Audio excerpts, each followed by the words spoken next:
Un versículo nada más. Sean bienvenidos todos a la casa del Señor. Yo sé que usted ha reconocido que es ese mensaje del Señor en el que dice: no dejando de congregarnos como algunos lo tienen por costumbre. Usted lo ha tomado en serio y sabe que eso juega un papel importante dentro de la vida cristiana. La perseverancia, que es una de las disciplinas del cristiano. Cuando tenga primera de Pedro capítulo 4 verso 18, me contesta con un amén. Vamos a leerlo en el nombre del Padre, del Hijo y del Espíritu Santo.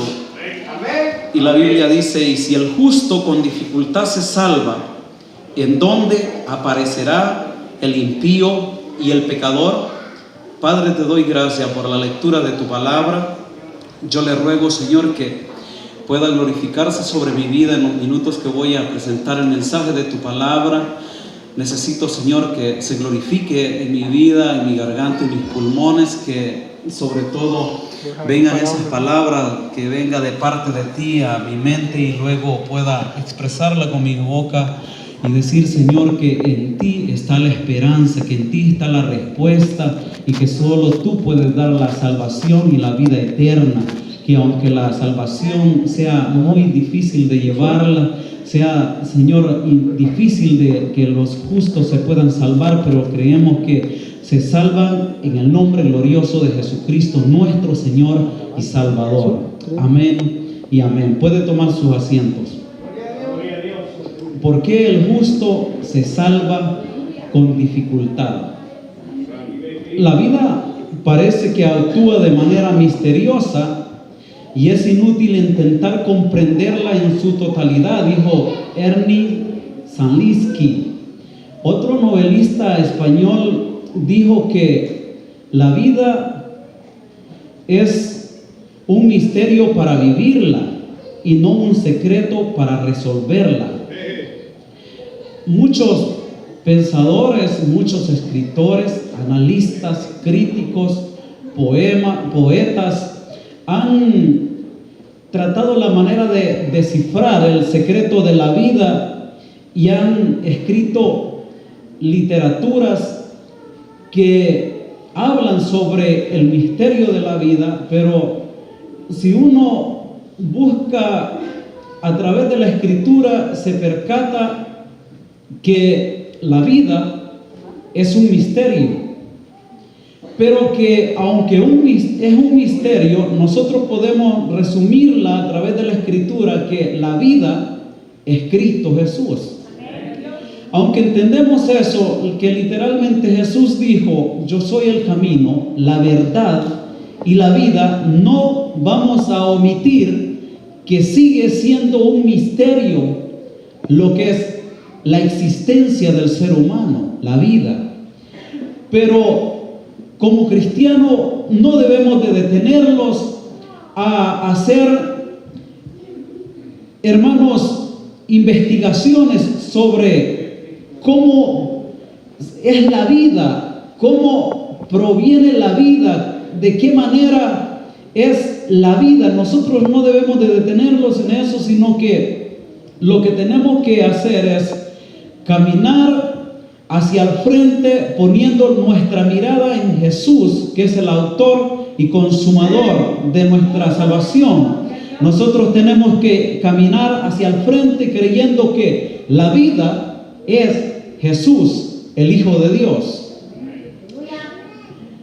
La humanidad entera disfruta de la vida que Dios regala sin importar el color, la altura, la posición social, la creencia religiosa. Si los humanos tenemos algo en común, es que todos tenemos el soplo de vida que Dios nos dio. Unos disfrutan vivir, otros no le encuentran sabor a la vida y otros desean morir. Es por esa razón que muchos se suicidan, porque no encuentran la razón por la que deben vivir. ¿Tendrá lógica encontrar la razón de vivir? Si hay una razón de vivir, ¿cómo debemos de hacerlo? Además de la tumba, después de la muerte, los humanos iremos al mismo lugar después de morir. ¿Sabe? Escribiendo sobre este aspecto elemental que nosotros debemos de entender, es que los humanos, todos, seamos cristianos o no cristianos, sea creyente o sea ateo, todos tenemos algo en común, y es que existimos porque Dios ha soplado con su hálito de vida en nuestro ser, y todos vivimos, todo eso tenemos en común. Y si algo más tenemos en común es que un día vamos a morir. Lo que sí no tenemos en común es que no vamos a ir al mismo lugar. El hombre y la mujer que no tiene a Jesús en su corazón, sabemos a través de la Escritura que su lugar es el infierno. Y sabemos también a través de la palabra del Señor que el hombre y la mujer que ha recibido a Jesús en su corazón, irá al cielo a disfrutar de las moradas eternas que Jesucristo mismo prometió en el libro de San Juan. Dijo: me voy pues a preparar un lugar, a preparar morada, y si así no fuere, entonces no lo diría a usted, dice Jesús.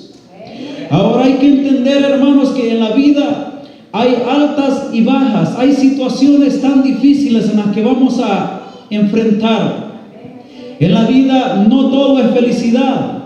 En la vida hay, hermanos, obstáculos para caminar en este peregrinar, hay dificultades, hay días de alegría, hay días de tristeza, hay momentos de felicidad, hay momentos de lamento, y hay tantas cosas que se nos enfrentan en la vida, pero siempre tenemos que saber que tenemos una razón por la cual vivir, y es que tenemos dentro de nuestro ser un alma que salvar. Esa alma necesita ansiosamente de la presencia del Señor. Es por esa razón que David dijo en el Salmo 103: bendice alma mía a Jehová, y bendiga todo mi ser su santo nombre. Cuando dice bendice todo mi ser su santo nombre, David quiere decir que mi alma, que mi espíritu, que mi cuerpo se deleite delante de la presencia del Señor, que todo mi ser le dé honra y gloria al Señor, que yo pueda adorar al Señor en la carne, que pueda adorar al Señor en el espíritu, y que pueda glorificar al Señor en el alma, porque eso es lo que anhela nuestro Dios de nuestras vidas. Y esa es la razón por la cual nosotros debemos de disfrutar de una vida que, hermanos, enfrentamos tantas situaciones. Los pensadores han pensado o han escrito tantas cosas sobre la vida. Algunos creen que la vida se disfruta de la manera en que se vive. Otros dicen que hay que vivir la vida a la manera o al antojo propio, al antojo personal. Es por eso que algunos cantantes han escrito canciones vagas que dicen que hay que vivir la vida loca. Otros dicen: si quieres disfrutar de la vida, haz lo que quieres, y puedes hacerlo, hazlo, que eso es lo que te hace sentir feliz. Y hay algunos que dicen: a mí no me interesa si a las personas les gusta o no les gusta lo que yo hago, lo que me importa es sentirme satisfecho de lo que hago. Eso es lo que el impío piensa. Pero el cristiano no debe de pensar de esa manera. El cristiano debe de pensar que tanto lo que hago debe de agradarle a Dios y debe de agradarle a los demás, porque de esto se trata. Nosotros somos la sal de la tierra y debemos de darle, hermanos, la sazón a este mundo. No debemos de vivir a nuestra manera, debemos de vivir a la manera de Cristo, agradándole a Él y agradándole a los demás. Ese es el llamado que nosotros tenemos. El profeta Nobel o el poeta Nobel dijo que la vida te da traiciones. Dice que la vida te traiciona, la vida te trae cosas que te hacen llorar, cosas que te hacen reír, pero la realidad, hermano, es que la vida en ningún momento a uno lo traiciona. El que se traiciona es uno mismo, porque hay decisiones que nosotros tomamos que no son las correctas, y esas decisiones son las que los causan, hermano, tristeza, los causan desilusiones. Hermano, las decisiones que nosotros tomamos son las que los hacen vivir penumbra, nos hacen vivir esos momentos de amargura, esos momentos de dolor, porque no actuamos cuerdamente, tomamos decisiones que las hacemos a la ligera, no le pedimos la dirección al Señor. Pero cuando pedimos la dirección al Dios Todopoderoso, Él, hermano, nos lleva en victoria, como dijo el escritor, como dijo el proverbista, que la senda del justo es como la luz de la aurora, que va de aumento en aumento hasta que el día es perfecto. La vida, hermanos, si se logra vivir conforme a la voluntad de Dios, se puede disfrutar. En la vida, hermanos, hay sufrimientos que nosotros debemos de enfrentarlos, y son los retos que nos hacen madurar. En 1 de Pedro capítulo 4 verso 1 dice: puesto que Cristo ha padecido por nosotros en la carne. Veas, Cristo padeció, ¿por qué no nosotros no vamos a padecer? Si me he ido hasta el verso 1 es porque yo quiero que logremos entender, hermanos, cuál es el trasfondo de ese verso 18, en el cual el apóstol dice que si el justo con dificultad se salva, ¿a dónde irá a parar el impío y el pecador? Dice en el versículo 1 que puesto que Cristo ha padecido por nosotros en la carne, vosotros también, amados, debemos de padecer del mismo modo, debemos de vivir. Dice: vosotros también, armados del mismo pensamiento, pues quien ha padecido en la carne terminó con el pecado. Quiere decir que Jesús padeció en la carne, sufrió como hombre, vivió la vida como Dios, pero también vivió la vida como hombre, y enfrentó, hermanos, las mismas pasiones que nosotros enfrentamos. Pero Él desafió los deseos de la carne, desafió al mismo pecado, lo desafió y le ganó. Hermanos, es por esa razón que en la primera epístola de Corintios, capítulo 15, versículo 53 hasta el 55, hay un versículo que es tan impresionante, que el apóstol dice que Jesús dice: ¿dónde está, oh muerte, tu aguijón? ¿Dónde está, oh sepulcro, tu victoria? En otras palabras, hermanos, en el libro de Oseas dice que Jesús dice, hermanos, en la profecía: oh muerte, yo seré tu muerte; oh sepulcro, yo seré tu sepulcro. Quiere decir que Jesús ha vencido la muerte, ha vencido el sepulcro, venció los deseos de la carne. Dice que padeció en la carne, y que nosotros como cristianos debemos de padecer también en la carne, porque si padecemos en la carne, vamos entonces a vencer al pecado.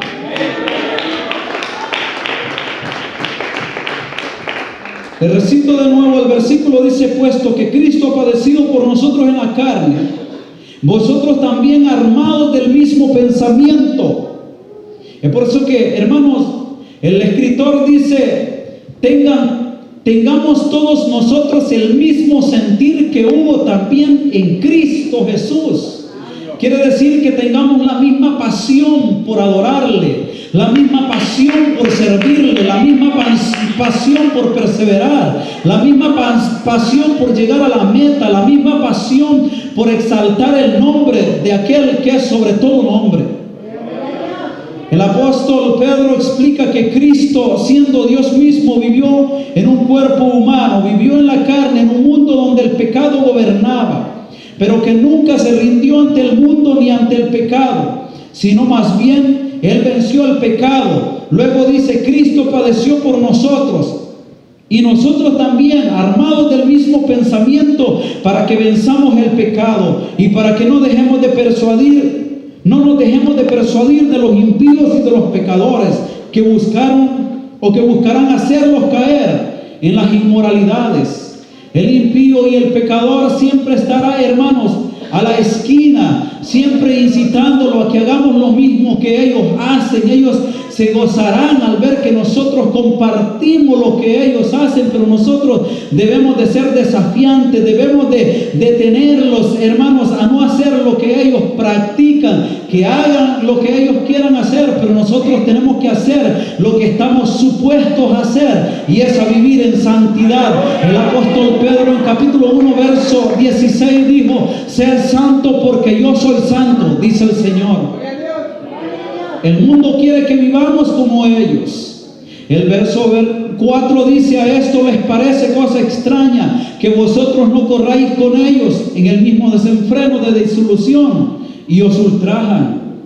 Vea, dije que el propósito de irme a estos versículos es que usted conozca el trasfondo de ese versículo 18, que si el justo con dificultad se salva, ¿a dónde irá a parar el impío y el pecador? El verso 1 decía que Cristo padeció en la carne, pero que venció al pecado, y que nos anima a nosotros que también tengamos la misma mente de Cristo y que vivamos en esta carne padeciendo, hermanos, las situaciones que se nos vienen, pero que venzamos al pecado. Y en este verso 4 dice que a los impíos les parece cosa extraña que vosotros no corráis con ellos en el mismo desenfreno de disolución. A ellos, hermanos, les llama la atención ver que nosotros lo vamos a un local a adorar al Señor, y dice: ¿por qué no disfrutan la vida como nosotros la disfrutamos? Es que ellos creen que deleite es estar, hermanos, embriagándose, hermanos, disfrutando de las pasiones, disfrutando de los deseos de la carne. Eso creen ellos que es el deleite, y es correcto para ellos deleitarse en esa situación, pero nosotros como cristianos sabemos que el deleite está en Cristo Jesús, el deleite está en adorarle, el deleite está en glorificarle, el deleite está en perseverar, el deleite está en entonar alabanza al Rey de Reyes. El viejo refrán dice: este no sirve ni deja servir. Usted puede considerar el impío y el pecador no sirve al Señor ni quiere servir. Son obstáculos, son piedras de tropiezo. Jesús dijo en el libro de Marcos capítulo 9 verso 41: ay de aquel que hace caer a uno de estos mis pequeñuelos, mejor le fuese que se le atase una piedra de molino de asno al cuello y se le fuese arrojado al mar. ¿Sabe? Buscando información sobre ese molino que se utilizaba, para moverlo se utilizaban muchas yuntas de bueyes, y luego el peso se habla de toneladas.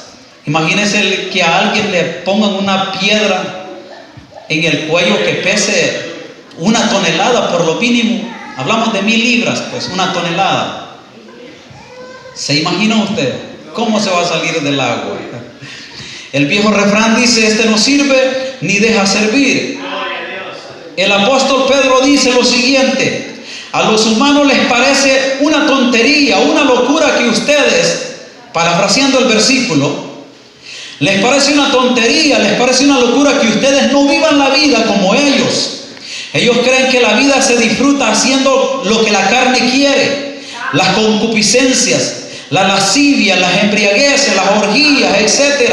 Porque ellos piensan que no darán cuenta un día de lo que hicieron en la tierra. Ellos no piensan en eso. El mundo impío, hermanos, dará cuenta un día. ¿Escuchó eso? El mundo impío dará cuenta un día. Y el verso 5 y 6 dice: pero ellos darán cuenta al que está preparado para juzgar. Escuche eso. Ellos darán cuenta al que está preparado para juzgar. Ese que está preparado para juzgar conoce la vida a plenitud de cada uno de los moradores de la tierra. Conoce cada segundo que nosotros hemos vivido. Él sabe cuántas personas murieron hasta el día de ayer. Él sabe cuántos han nacido hoy y sabe cuántos somos los humanos en el planeta Tierra. Él sabe de eso. Él sabe que un día los impíos y los pecadores estarán delante de Él, y Él sabe perfectamente cuál es el juicio que va a decretar en ese día. Nadie podrá quedar de pie delante de Él, porque todos, cuando estén enfrente de Él y Jesús mismo comience a decirle lo que vivieron en la tierra, ellos se quedarán estupefactos y muchos caerán de rodillas. Es por eso que en Romanos, hermanos, capítulo 11 o 14, verso 11, dice que escrito está que toda rodilla se doblará delante de aquel, de Jesús. Toda rodilla se doblará y toda lengua confesará su nombre. Pero ellos darán cuenta al que está preparado para juzgar a los vivos y a los muertos.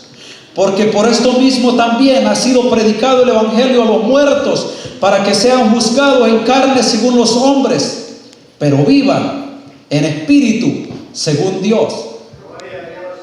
En otras palabras, Pedro dice que los hombres se supone que tenemos que vivir en la carne porque somos materia, pero que también debemos de vivir conforme al Espíritu según Dios. Y muchos no lo hacen. El impío y el pecador no quiere vivir en el Espíritu. Pero nosotros hacemos el esfuerzo, hermanos. Hacemos, hermanos, lo que está a nuestro alcance de vivir en el Espíritu. Y eso le agrada a Dios cuando ve que nosotros ansiamos, anhelamos, buscamos vivir en el Espíritu. Quizás no lo hagamos a plenitud, no lo hagamos hermanos, al nivel que Dios demanda de nosotros, pero luchamos por vivir en el Espíritu, y eso, hermanos, Dios lo recompensará. El dicho popular dice: cada cabeza es un mundo. ¿Usted ha escuchado ese dicho? Cada cabeza es un mundo. Cada persona piensa diferente, piensa lo que quiere, piensa como quiere, piensa cuando él quiere, y hace lo que quiere, como él quiere, donde quiera que él quiere, él lo hace. Porque esa es la ley que él ha establecido en su mentalidad. Pero no es así. Cuando investigamos acerca de la palabra del Señor, Dios creó al hombre a su imagen y a su semejanza. Dice el libro de Eclesiastés en el capítulo 9 que Dios creó al hombre perfecto, que lo hizo a semejanza de su Hijo, lo hizo recto para que le adorara. Es decir, que Dios creó al hombre para que le adoráramos, para que le glorificáramos. Y el mundo se ha desviado es porque Él ha creado su propio mundo, Él ha creado sus propias reglas, ha creado sus propias leyes, pero el hombre debe de adorarle al Señor, quiera o no quiera. Todos debemos de adorarle, porque un día estaremos, hermanos, en pie delante de su presencia. Cada persona puede vivir como quiera, hermanos. Pero en la primera carta de Pedro, el capítulo 4, versos 5 y 6, dice el apóstol Pedro: el mundo pagano, los impíos y los pecadores viven una vida a su manera. Pero viene el día en que darán cuenta al que está preparado para juzgar vivos y muertos, porque Él conoce todas las acciones de los mundanos. Él conoce todas las acciones de los impíos, de los pecadores. Él conoce las acciones de todos los humanos, tanto de los vivos como de los muertos. Porque por eso ha sido predicado el Evangelio, para que sean juzgados los hombres en carne, pero que vivan en el Espíritu según Dios. Nosotros debemos de vivir en el mundo donde el idealismo lucha por derribar nuestra fe en Cristo. El materialista o el materialismo ataca en todas partes. De igual manera el paganismo. Estamos dispuestos nosotros como cristianos a pelear en la batalla de la fe y enfrentarnos a los retos que en la vida vienen. Nosotros tenemos que estar, hermanos, dispuestos y preparados para pelear por nuestra fe. El justo tiene una esperanza, Y esa esperanza se llama Cristo. El verso 7 y el verso 8 del mismo capítulo 4 de la primera epístola de Pedro dice: mas el fin de todas las cosas se acerca. Sed pues sobrios, dice el apóstol a los hermanos a los que escribió, pero tenemos que, hermanos, espiritualizarlo y aplicarlo a nuestra vida también. Mas el fin de todas las cosas se acerca. Sed pues sobrios y velad en oración, y ante todo tened entre vosotros, dice Pedro, ferviente amor, porque el amor cubrirá multitud de pecados. El escritor dice lo siguiente: en este mundo tenemos una lucha muy grande entre el bien y el mal, pero el fin de todas las cosas se acerca. Y el mundo pagano, que sigan sus deleites, que disfruten, que lo aprovechen, pero el fin de todas las cosas se acerca. Pero nosotros mantengámonos sobrios, velemos y oremos, que el amor en Cristo permanezca en nosotros, porque ese amor cubrirá multitud de pecados, pero si lo mantenemos, si lo conservamos. Ahora debemos de saber por qué razón el justo se salvará con dificultad. El verso 18 dice: y si el justo con dificultad se salva, ¿a dónde irá a parar el impío y el pecador? Quizás, hermano, ya no sea necesario que le dé una explicación sobre este versículo. Sé que la mayoría acá saben de memoria este versículo, que si el justo con dificultad se salva, ¿a dónde irá a parar el impío y el pecador? Hemos visto desde el versículo 1 cómo dice el apóstol que Jesús mismo vivió en la carne, padeció en la carne, sufrió vituperios, sufrió el martirio en la cruz, sufrió, hermano, penas, pero que venció al pecado. Y luego aconseja Pedro a los cristianos a que también vivamos en la carne, pero que padezcamos en la carne y que tengamos el mismo sentir en Cristo Jesús. Luego van avanzando los versículos y explica el apóstol sobre la situación que vivía esta iglesia, la cual escribe esta epístola, que los impíos se mofaban, se burlaban de los cristianos, diciendo: estos están perdiendo el tiempo, ¿por qué no se unen a nosotros a disfrutar de la vida, a gozarlos de los placeres de este mundo?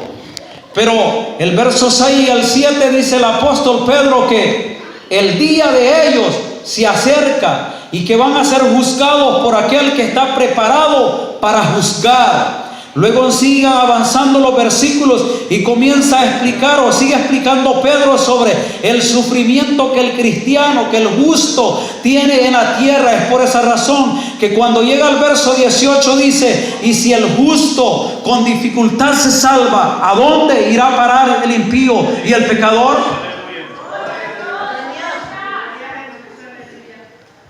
¿Ha considerado usted la dificultad que nosotros los cristianos enfrentamos para ser salvos? ¿Cuánto tiempo usted lleva perseverando en los caminos del Señor? ¿Qué dificultades ha enfrentado en la vida? ¿Cuáles son las luchas? ¿Cuáles son las pruebas? ¿Cuáles son las tentaciones? Algunas de todas estas situaciones las hemos logrado sobrepasar. Barreras, obstáculos, tantas cosas. El impío no se ha fijado en eso. Ellos siguen viviendo la vida a su manera. Ellos siguen deleitándose en el pecado. Nosotros, en medio de las dificultades, de las adversidades de la vida, hemos ido caminando, siguiendo los pasos de Cristo, buscando la manera de agradar a aquel que nos llamó para que le sirviéramos. Se nos ha hecho difícil, pero hasta aquí, dijo el profeta, nos ha ayudado Jehová, y sé que nos seguirá ayudando, porque Él es fiel para ayudarlos, para fortalecerlos. Él estará siempre para ayudarlos. Salomón dijo que torre fuerte es el nombre de Jehová. A Él correrán los justos y Él los levantará. Nosotros viviremos dificultades, pero siempre estará la mano de Cristo extendida para levantarlo, para fortalecerlo, porque torre fuerte es su nombre. Ahora piense usted, sobre las palabras de aquellos impíos que le dicen: está más fácil que yo me salve, no tú. Piense ahora en eso. Si el justo, que es usted y yo, lo vamos a salvar con dificultades, ¿cómo se va a salvar un pecador empedernido? Utilizando esta frase, ¿cómo se va a salvar un pecador liberal que hace lo que le da la bendita gana? Habla de quien quiere, hace lo que quiere, sale para donde quiere. Pero nosotros no somos así. Cuando éramos impíos, cuando éramos paganos, caminábamos para donde queríamos, hacíamos lo que queríamos, como dijo Pablo. Pero ahora ya no. Ahora hacemos lo que Jesús nos demanda, hacemos lo que Dios nos demanda. Queremos servirle, queremos agradarle, queremos ser conforme a su corazón, y eso le agrada al Señor, eso le alegra al Señor.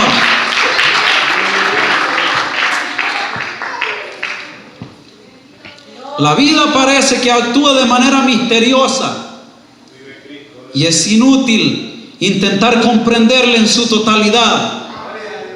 Es por esa razón que debemos de cambiar en nuestra manera de mirar la vida como secreto, que hay que resolverla. Lo que debemos de hacer es vivirla en Cristo con gozo y con alegría. El que tiene oídos para oír, que oiga. Dios le bendiga.